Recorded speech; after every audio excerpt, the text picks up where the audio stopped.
So Stav and Chrissy D, who are like the modern day and age, I don't know, Stav and Chrissy D, but those two dudes were on a podcast recently, on Chrissy D's podcast, and they made some interesting remarks regarding the Rogan sphere.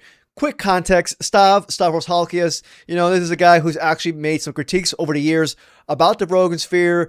He's Greek and he loves souvlaki. You know what I mean? Chrissy D, this is a guy who comes from a right-leaning background. He's right-leaning himself here and there. His wife's Puerto Rican, and he also loves eating Stav souvlaki. I think they do great collabs. I mean, we're seeing the Two Bears One Cave from last year episodes that they did together. They're two good dudes. They're funny dudes. Yeah. Record time for context. Anyways, here's the clips. I like about what I'm very thankful about you and I, not only our friendship, but when we came into the comedy scene, is we are not really part of the division of comedy. Like now, guys who are a little bit younger, it's like, I hate so-and-so forever, but I kind of feel like, hey, if it's comedy first, maybe I don't agree with you politically or whatever, but like we can all get along and it can be fine. Yeah. But that's changing for the youth, which is kind of sad to see. It's a little sad to see. I mean, it is interesting. I do think I think there are a couple problems. Number one, yes, we're so divided that people won't even be friends with someone they don't agree with politically, which is a problem. And also, I think it's also a problem artistically to only perform for people that agree with you. Yeah. Right? Like, I love the Mothership. Look, I haven't talked to those guys in a while since I've been talking about how, and truly, I was disappointed with how much they were sucking Trump off and Sure, off. yeah. And I think it was a big mistake, and I think, but look, I don't hate those guys because they are my friends who I am just like, can we talk about this, please? Yeah. And look, if we talk about it, and they're like, you're a fucking pussy, whatever. But All right, I had to stop it right there because this is what Rogan does every single day on his podcast, though. You know what I mean? Regarding the whole remark of, yo, you're a fucking pussy. Blah, blah, blah. But that's what Rogan does every day. That's what Tony Hinchcliffe does every single day on his podcast. All they do is demean. They're very derogatory. They talk down to people who don't agree with them.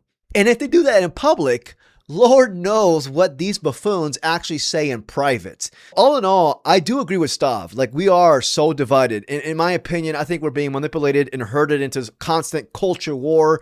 I don't believe in Democrats versus Republicans. I think, to me, the overall real fight is us against these freaking tech oligarchs. Us against the Epstein class.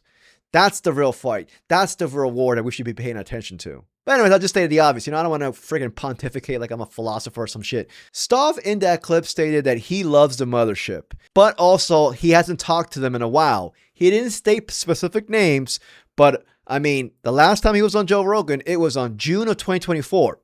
The last time he was on Kill Tony, it was December of 2023.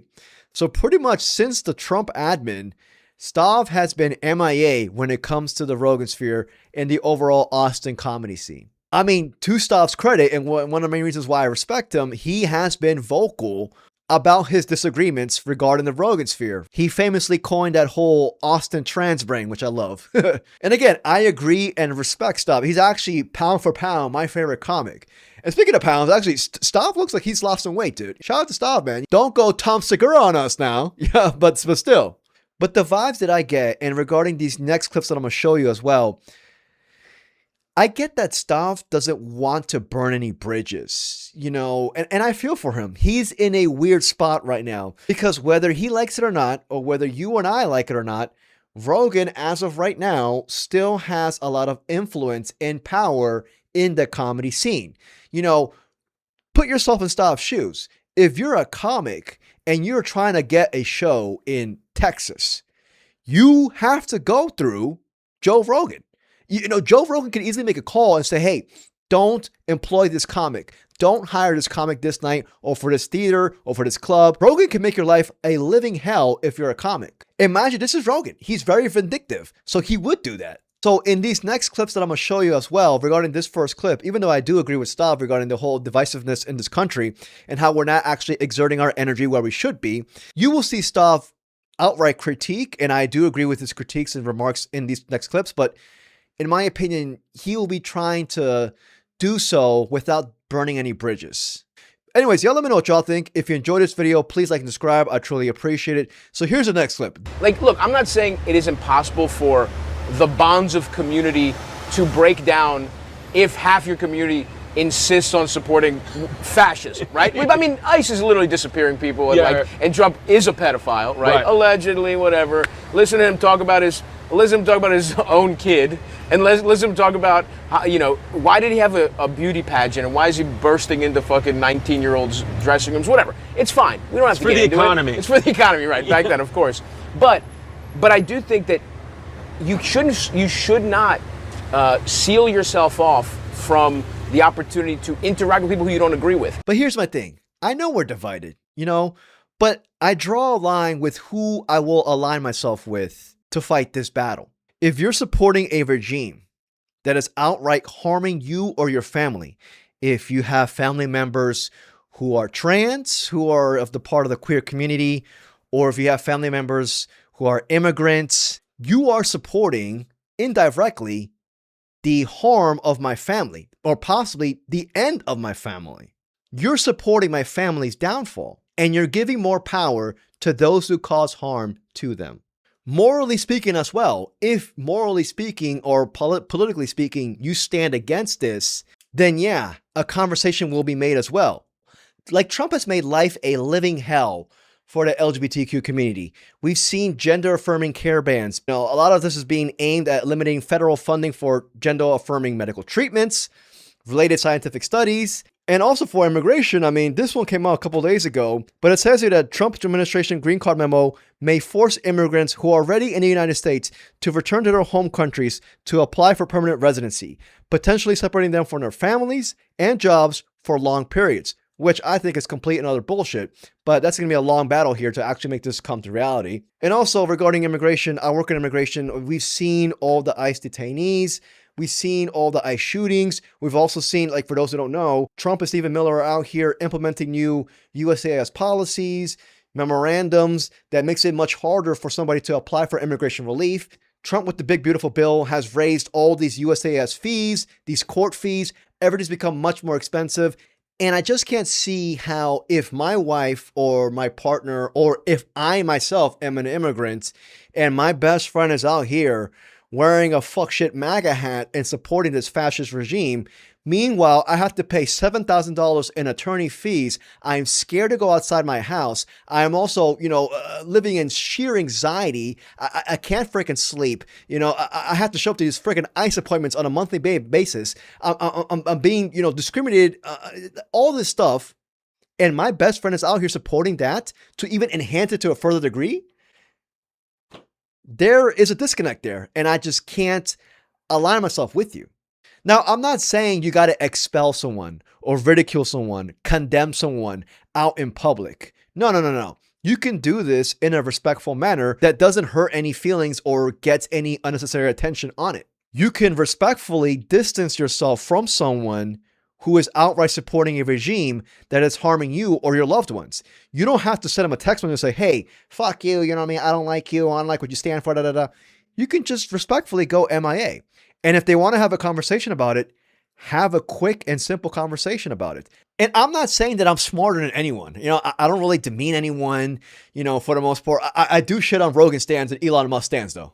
I will admit. I think those are the curmudgeons who are right now supporting the downfall of humanity. If you're supporting Elon Musk and Joe Rogan, you are outright supporting these freaking fascist tech oligarch thugs who don't give a flying fuck about humanity. So yeah, those are the only ones that I actually demean. You know what I mean? I am proactively shitting on them in advance because I know those mofos will be the security guards when I'm locked in my Palantir cage. I know that I will be begging these mofos for animal crackers when I haven't eaten for 4 days and I'm out here like, come on, please give me. And those mofos will be like, no, look at you. Oh my God, what a poor. So yeah, I don't know why I just went off on that tangent.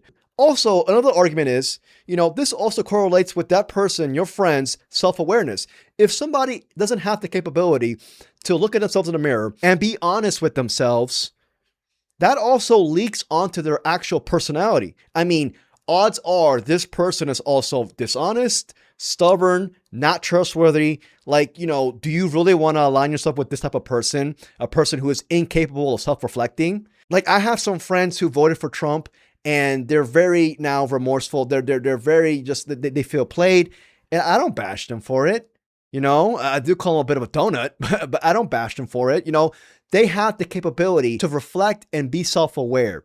And that part right there is what makes me still be friends with them. And, you know, I'm not saying my friendship, being my friend is the overall plus in your life. No, but I'm able to now see and discern that he's being honest with himself.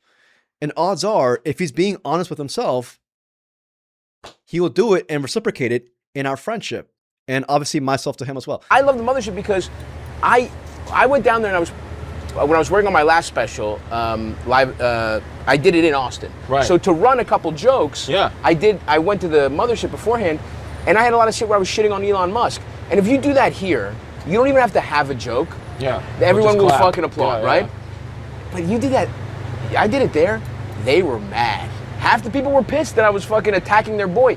And you should learn how to make your jokes bulletproof in those scenarios too. Yeah. It is the Patrice thing where, and look, I think maybe his thing was like, you should walk half the people. And Yeah. I don't think you should walk half the crowd, right? That's a lot, yeah. But there should be 7 people fucking mad at you. Sure. If you're saying anything of substance, Sure. right? You shouldn't try and you should have a point of view, and you shouldn't come off it, and you should test that point of view amongst people that don't agree with you in many different crowds, many different types of audiences, and it's fine to have friends you don't agree with. Now, I've said this on record, and I really mean it. If right now you think Trump's doing a good job, you're fucking retard. You're so fucking stupid, it's crazy. Comedy's subjective. You know, we know this. You know, to me, my favorite comic, or one of my favorite comics of all time, is Norm Macdonald. I love Mitch Hedberg, but, you know, maybe I might go down the street. There may be some people who actually hate Mitch Hedberg, which is actually freaking crazy. But, you know what I mean? The way I see it, you know, the Austin comedy scene, the mothership, they have cultivated this whole right-leaning, right-wing crowd. The people who go to these events in Austin, they are expecting to hear a comedy that aligns with their political views. And the same could be said for New York. They also expect some sort of politically inclined comedy that, you know, is appealing to the masses in that city. I guess the object of the game is to be as palatable as possible as a comic, don't you think? Obviously, while also being funny. In my opinion, I think punching up is more universally accepted, or not just accepted in general, than punching down. You know, because like if you want to punch up, people have the Elon Musk example. If you want to punch up, I mean, you can go, obviously, if you go to Texas and you see some crowds who are, you know, just saying this makes me feel the ick. But you see some crowds who are just like, oh, dude, why are you being so mean on Elon? What the fuck? In my head, I'm just like, but for the most part, if you go to the average working class person, they will, you know, odds are, agree with your takes on shitting on a fucking tech oligarch trillionaire. They can actually relate to that comedy. Whereas if you're going around punching down on, you know, trans people or immigrants or working class people in general, odds are there will be a lot of pushback in their shows or in the comment section. There are more working class people than obviously the tech oligarchs or you know, the rich, the 2%. So that's how I see it. But that's my take on that.